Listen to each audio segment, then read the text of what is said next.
Greetings, kids. Hang on, I've just got a bit of buzz. There we go. I'll make sure I turn that back up. And how are we? My fringe has got a mind of its own again. I honestly, what's the word? Straighten it every morning. And as soon as I go out into the elements, cool, drives me insane. Anyway, Monday the 20th. Here we are again. Yeah, got up. I was quite impressed. I'd been hoping and praying that I would get up on time because I'd struggled to get up throughout the week. So thankfully I did, made it into work. So that's also good. Taught the kids. The England side, as I speak at the moment, which is about 2:10. Still don't know whether we're having a extra, well, whatever, circuit break, fire break, whatever they call it. I don't know. I can't keep track. So as far as we know, it's a 1 week half term for us in England. And we'll be back the following week. But Wales have just said that year 7 and 8 will be in. But everyone else will be off, as far as I know, the week after half term. So who knows? Watch this space, I think, isn't it, really? We shall have to see. So, yeah, clear as mud. Must be really difficult to try and sort all these things out. I do have sympathy, but there's just so much to try and wrap your head around, isn't there, really? So yeah, so as it stands, it was the end of my half term at the school, and as far as I know, I'm off for a week and then I'm back in, but really, who knows? So we will see. So last night I did a bit of doodling for my new book, based on and kind of copied a bit from things I'd found on Tinterweb. So that's going to be one of the things I'm going to colour in. And this is another one. Oops. Again, I've just copied or gone over, so can't claim any of my own work here. All are freely available on the internet. I've just maybe slightly adapted it or whatever. So I was going over these and drawing these and things last night. Yeah, so that's those. Oops, don't fall over, Lindsay. That's something that I've been doing a lot of, losing my balance lately. Very aware that the signals getting through are not quite getting through at the moment, but there we go. Yeah, such is life. So that's really been it. Nothing spectacular's happened. Found some old grade 6 music, and it's super stuff, I have to say. Bit of Handel, John Stanley. Oh, the Jardinier, if that's how you pronounce it. I really don't know. It's Hungarian, I think. Sonatina, absolutely beautiful. You might get 1 or 2 movements from that. Gorgeous. But today you are going to get the oh, well, there you go. I never knew that he was Danish. I suppose I should have, really, with the surname. Well, live and learn. It's by Joachim Andersen. You see, why would you think that he was Danish with a name like Joachim? Or Joachim, as some people say, so I really don't know how to pronounce it. Either way, that's his name. And it's just called Scherzetino. Don't know how you pronounce it, really. Andy might know. It's a very catchy little number. It's also got some very tricky bits. Interesting fact about Mr. Andersen. He wrote lots of stuff, most of it very hard. I don't know, has this just gone out of sync? Sorry if it has.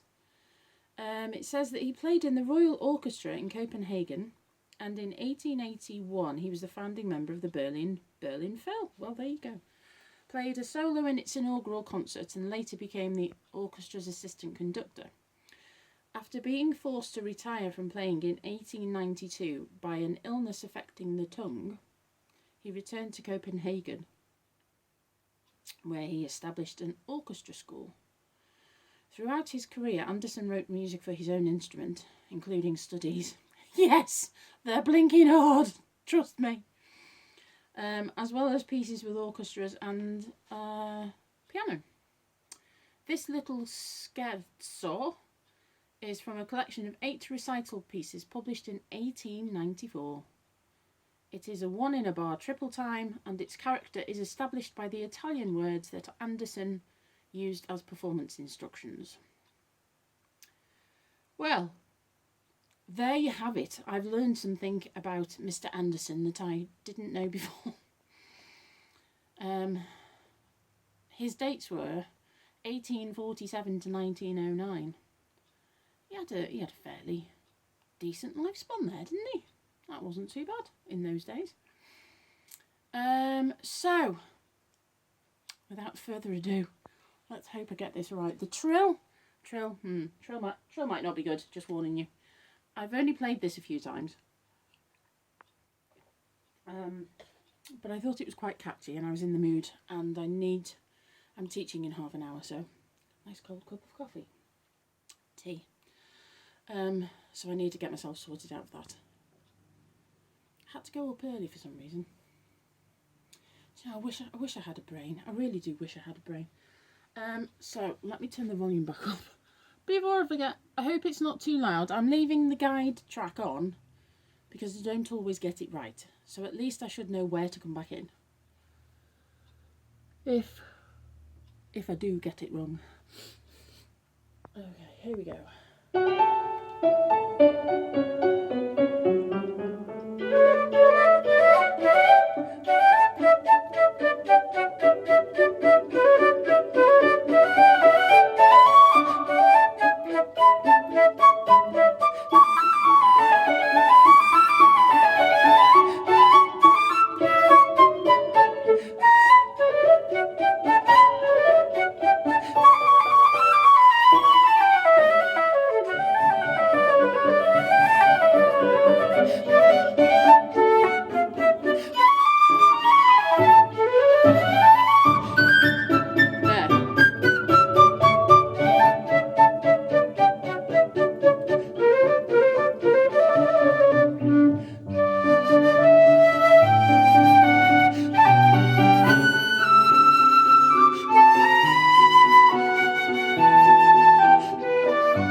Got it right in the end.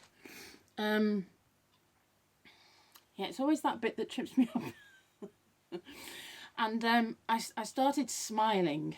It's never a good thing to smile and play on flute. Because there's lots of F sharps in that. And as I was doing it, I was thinking, I can just hear Andy and Rod in my head going, shouldn't be using that F sharp, you should be using the other F sharp. So, sorry if either of you watched that. My bad. I will work on it using my long F sharp, my normal F sharp. I cheated. Sorry, my bad. But it's quite chirpy, isn't it? I like it. It's in 3. That's probably why I find it so difficult. And I didn't get the trill right, but never mind. I will keep working on that. Yeah, I'm looking for some some shorter pieces that I could maybe fill in for the recital that I really need to buckle down and actually sort out a date for this recital, and then I know what I'm working towards. Might do an Ian Clark piece for Molly. If you're watching, Molly, I'll talk about Molly one of these days. She's wonderful. One of my former students who has become a very dear friend. Love her to bits. She's wonderful. So yes, I'm going to go and sort myself out ready for teaching, and then I've got the quiz tonight. Sorted out all my quiz questions, so that's good. And I'll see you tomorrow, folks. See ya.